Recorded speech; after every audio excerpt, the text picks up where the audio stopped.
Wabaddewo oluvuvumo nti wiiki ejja abasawo abali ku mutendera gw'obwannansi n'abazaalisa babadde bategeka kwediima olw'ebyo ebibaluma omuli n'omusaala omutono ennyo. Tuvudde emabega mu 1900 nga tufuna for example gyendeeta nga tufuna gye bayita lunch allowance ya $600.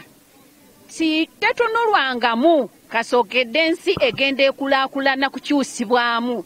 Ekyo kyokka kye kimulisa n'ettooki ku nsako gye bafuna ey'omusaala naye esabibwa ebeere ng'etunulwamu.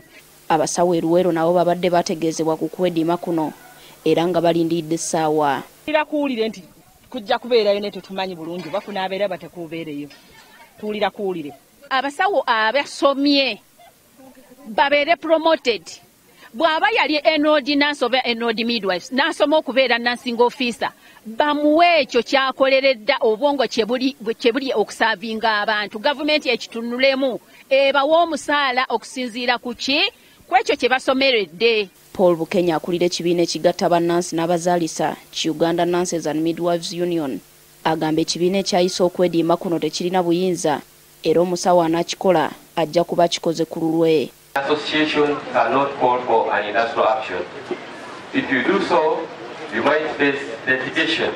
It is the union which is able to do industrial action. Dima okwabakozi si kyabannansi.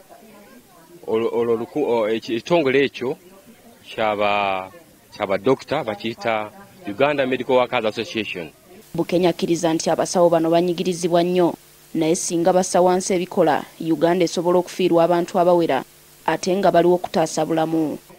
Bw'oba onaagenda mu industrial action kiba kirungi ne musooka ne muteesa ne gavumenti bye mwagala.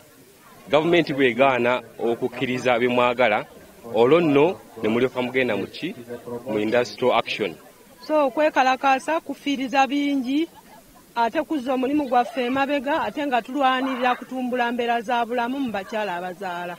Ekibiina ekigatta bannansi ne baddokita mu Uganda kibadde kyalangirira akeediimo ssabbiiti ejja nga bagamba gavumenti yeesuliddeyo gwa naggamba olw'ebyo ebibanyigiriza ku mulimu.